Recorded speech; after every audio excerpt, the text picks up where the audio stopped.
was crazy. That was good on them.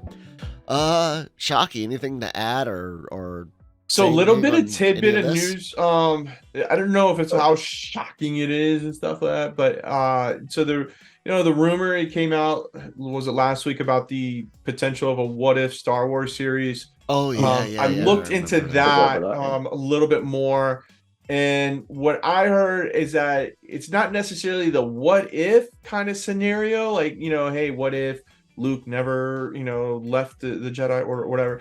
It's gonna Right. actually be more of, from what I heard now, take it with what you want, but it's going to be more of bringing the legend stories to animation and doing the legends, bringing that into like one shots type deal and stuff and everything.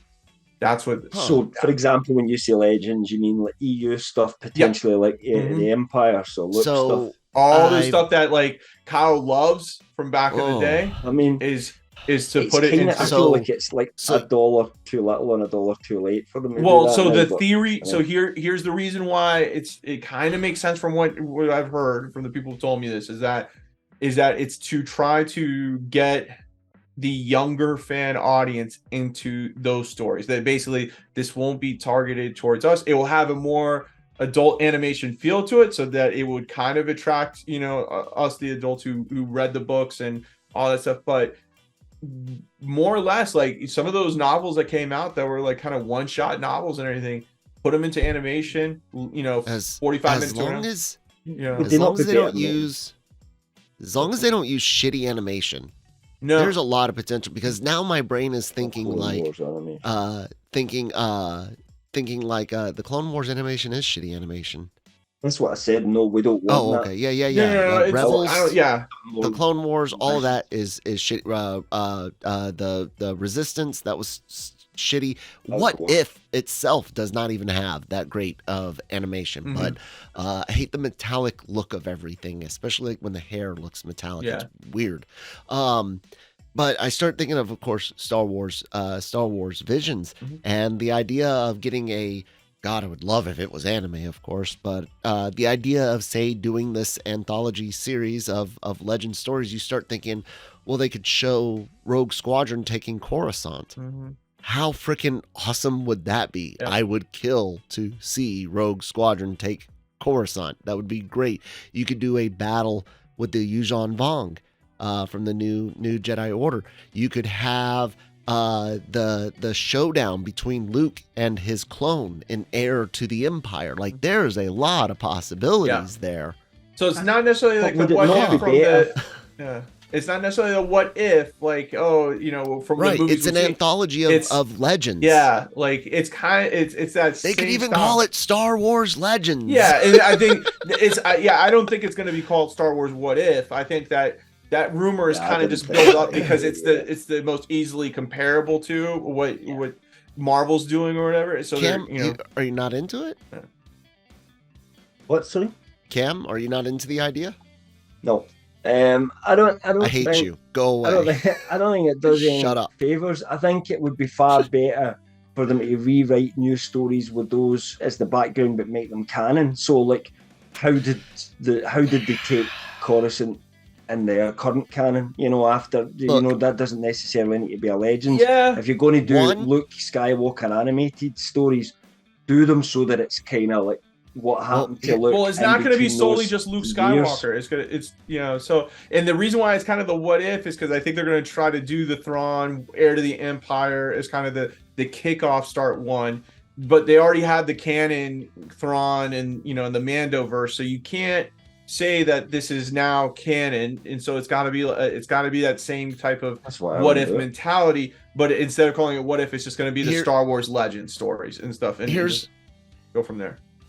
Here's why I'm with it though, Cam, is because one, they've already got too many different things that technically feed the canon for Disney right now. You've got the comics, you've got the freaking cartoons, you got the CGI crap, you've got the movies, the shows, and the tone and everything is already all over the place. So bringing in yet another animated show adds another layer of potential issues with, knocking heads with canon, even though it's whatever it needs to be, Pablo. But it also adds to like the issues with tone that I find I have a lot of issues when it's like this one character I've seen in all these different things is goofy, then serious, then not like, no. This allows you to get a little bit of blood out of the stone that is the EU, and attract me again, and people like me, and potentially attract a newer audience, like Shocky was saying. And it doesn't have a negative impact. But I do agree with you, Cam, that there is a lot of stuff that we haven't seen that we should have seen. We should have seen it somehow in the sequel trilogy, or should have seen it somehow in one of these series that we've had on Disney Plus, and they haven't given it to us. And they should, but I also think that they are scared to do anything that they could potentially put on the big screen or on Disney Plus in animation of any consequence. So the idea of Star Wars Legends, animation is much cheaper to make than live action. I mean, I just think a Luke Skywalker showing what happened to him, you could get Mark Hamill to voice it. I think he'd be quite willing to do that. It could be. You know, it would be a hard gig for him. You could have him. I mean, there's plenty of voice actors that sound like Mark Hamill. You could have things in animation cheaper, where he talks to his dad, like as a Force ghost, that you just couldn't do in live action. Now there's all these little situations that you could have that you just can't have now. That would work as an animated show. I'd rather watch that where someone's thinking, well, we could use some of those EU stories as like a guide. So let's take the new Jedi Academy stuff, but remember, we need to know this happened at the end of it. So let's change it a little bit. I don't think it's going to be a carbon copy, of each story. I think that whatever studio does it and stuff. So the reason why this is picking up steam is because of the popularity that Star Wars Visions has done. And remember, Star Wars Vision was a gamble, right? It was, let's bring some anime studios, let them do. And Lucasfilm didn't have any clue how well it was going to do, if the Star Wars community was going to like it. And it did really well. And then they went outside the anime world and went to other studios. And Star Wars Visions 2 did mixed, it was mixed, but it still did well. And they're doing another, Visions, so it's like, okay, let's piggyback off this.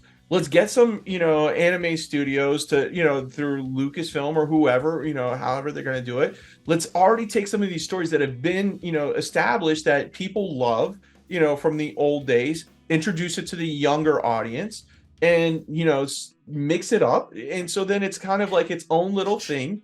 And so then if you don't like the Rey movie, well, then shit, go watch this, this other thing there and stuff. Or if you don't like... Well, you not just end up with people saying, this is the true canon now on the animated side. Because you're going to do that either way. And we do that already. Yeah, Star Wars Theory is going to say, Star Wars Theory is going to say that. He's going to be like, this is the real canon, guys. And then you're going to have Mike Zero say, this is the real canon, guy. Did you not know that? Exactly. Stuff where we deep fake Luke Skywalker now, but it's actually his own face on Luke Skywalker. Well, hey, Cam. I mean, aren't you just super excited to see? I'm calling it Star Wars Legends. That's going to be the title. I'm betting money on it now. If it goes that way, but don't you want to see the Darksaber episode, Cam? No, that's one they should definitely leave. I put the camera right on you for that one. I wouldn't mind a Darksaber episode. That was the book that made me just give up on the AU. After that, I just thought it's jumped the shark at this point. Kevin J. Anderson wrote it. If I ever meet him, he actually wrote some decent books, Kevin J. Anderson, for the Star Wars universe, but he just jumped the shark with that one so bad for me that I just thought, nah, that's me. I've grown past the Star Wars books now. Yeah, I mentioned a couple that I would like to see. Rogue Squadron taking Coruscant, I think, would be an amazing thing to see. Shocky, what EU story would you like to see? Any of the Zahn Thrawn trilogies that he did, I think those were amazing. What was it, the most recent ones, like Ascendancy? Well, those wouldn't be Legends. Those would be the new canon. Is it new canon? Yeah, the new Thrawn books are the new canon books. Yeah. No, it's the old Thrawn books. Give me the old Thrawn books then and stuff. Do that way. Okay. what was it was the crystal or dark crystal one? That was a good one. Or which one? I know which one you're talking about. That was that's the one where Luke got his girlfriend in, right? Like she was part of that one. That one wasn't bad for me, like reading it as like a teenager and stuff. Crystal Star. Yeah. I mean, go to the comic books, do some of the, the Dark Empire or whatever comic books. Empire. That's a done one, right. Yeah, done right. Yeah, and that like animation style. So, but yeah, I think if we do that, I would really think that, and we broke the news that Rogue Squadron was going to be a show, and it was technically a movie. But I honestly think that Rogue Squadron would be better as a show. Would work way better as a show. Yeah, way better as a show. Yeah, unless there's amazing, unless it was an amazing script. Yeah, like animated show, but I'd watch it. Yeah, I mean, just like give me like 2 or 3 episodes of, like you said, Rogue Squadron taking Coruscant. Some of those things like that to me would be awesome. The only thing is, when the current climate to do Rogue Squadron in live action, I think would cost too much money now. I think it would be too the technology's not there. That was I think it's either a movie or an animated show now, and that's it. Because there's other shows you could do lower budget than that, where people are just sitting about talking a lot, but that's not some what drunk you want pilots at a Squadron. bar. You're going to have all that, but you want each episode. I'm telling you. Oh, what was that show in the? Give Ronald Moore. What was that show? Who did Battlestar? Give him a decent budget. What was it? Not a huge budget, just a decent budget. Did you guys ever watch the show Wings? It was like in the early 90s and stuff like that, where it's just in the airport, that little terminal right there. It's about the pilots and stuff. It's at Yagdol Station. Yep. That's it. Do Rogue Squadron that way and stuff. Yeah, there you go. Got a shit minute drop off. Where they just use the same shots in every episode of the helicopter, but it's the same every time it fires a missile. It's the same shot Stock used footage. from episode 1. Do you have an EU story? Like you have to pick one. Choose the form of the Destructor. What EU story would you like to see? Yeah, you. Tales from Jabba's Palace. Okay. Yeah. Okay. Do you have a particular a particular story from that book that I thought they were all see? quite interesting. Just something like that. They were all quite cool stories that were about people that don't matter in the Star Wars galaxy. Like they're the people that you don't see on screen. They just come on and then they go off again. And I like that someone took the time to kind of think up interesting backstories for a lot of these people, and good stories like the evil droid and stuff like that, like ED, was it in 99? That droid that disintegrates. That somebody came up with the idea that was evil and it liked to destroy other droids, and that was actually quite a cool play on that, so things like that.